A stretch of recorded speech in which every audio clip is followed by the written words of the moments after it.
La reflexión de hoy está tomada del Evangelio según San Mateo en el capítulo 22. Los más grandes preceptos de la ley. En los tres evangelios, en los sinópticos, Marcos, Mateo y Lucas, están plenamente establecidos, que es el amor como mandamiento. El amor como mandamiento. Amar a Dios sobre todas las cosas y al prójimo como a uno mismo.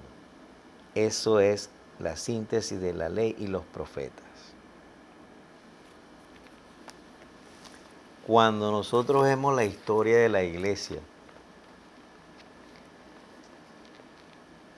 con sus aciertos y desaciertos, y cuando nosotros vemos que siempre, cuando se habla de la historia de la iglesia, se habla solo de lo que la administración ha hecho, pero no de su gente, de su pueblo, de la gente a la cual Jesucristo vino precisamente a predicar, ¿no?, estos evangelios, ¿no?, estas verdades, ¿no? A veces le duele mucho a la administración, y yo entiendo, o sea, pues yo soy parte de la administración.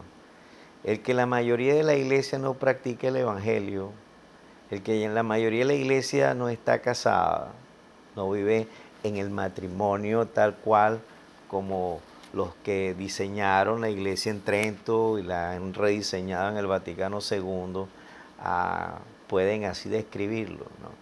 Y ustedes me van a decir, padre, pero explíqueme eso. Bueno, la mayoría de la iglesia es pobre, pobre, de pobre, o sea, de no tener real con qué casarse en un barrio, en un campo donde no va un cura nunca, ni va a ir porque ahora somos una especie en extinción, pues. Wow. Y uno se pregunta entonces, ¿cuál es o cómo la iglesia cumple o enseña o practica precisamente la ley fundamental del evangelio, que es amar a Dios sobre todas las cosas y al prójimo como uno mismo? ¿Cómo los canonistas pueden explicar allá en el cielo, en la corte celestial, que porque a nosotros se nos ocurrió que era la mejor manera de hacer, que el evangelio tenía que, de alguna manera, ser solo para estas personas que cumplen aquellas cosas que nosotros diseñamos, pero que esta gran inmensa mayoría de pobres del mundo no tienen acceso y están excomulgados y condenados a la nada, porque nosotros no pueden recibir los sacramentos porque ya no llega un señor cura. No pueden recibir el evangelio porque ya no llega nadie. Entonces uno se pregunta, ¿cómo la iglesia puede responder a su reto fundamental, que es evangelizar al hombre contemporáneo? Pero resulta ser que el hombre contemporáneo no es el hombre como yo que va al MoMA o al museo o va a Broadway, se monta en el subway. No, el hombre contemporáneo, la mayoría del hombre contemporáneo no tiene que comer hoy, no tiene agua con qué bañarse, no tiene con qué alimentar a sus hijos, no tiene con qué educar a sus hijos y este tipo de cosas.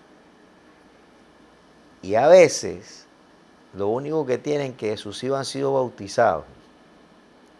A veces. Entonces uno se pregunta, bueno, ¿cómo la iglesia puede anunciar el evangelio en espíritu y verdad en una circunstancia como esta? Cuando se preocupa más apenas de el 2 o el 3% de la gente que dice que es católica, que va a la iglesia, y por alguna razón que no explica con claridad, se olvida de todo ese universo de gente al cual por lo menos nosotros en Eco Divino, por alguna razón, así sea en un teléfono, llámese como se llame, puede encontrar por lo menos una palabra de consuelo venida del Evangelio. La iglesia tiene una gran responsabilidad nosotros los católicos tenemos una gran responsabilidad.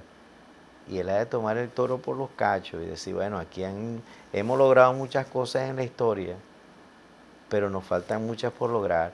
Y una de ellas, gracias al Papa Francisco, es la de evangelizar a toda aquella gente, que estos canonistas, que esta gente que sabe de todo, sabe tanto que se les olvidó que la mayoría de la iglesia no sabe tanto como ellos. El Señor esté con ustedes y la bendición de Dios Todopoderoso, Padre, Hijo y Espíritu Santo, descienda sobre ustedes, su familia, sus trabajos, los cuide y los acompañe siempre. Amén.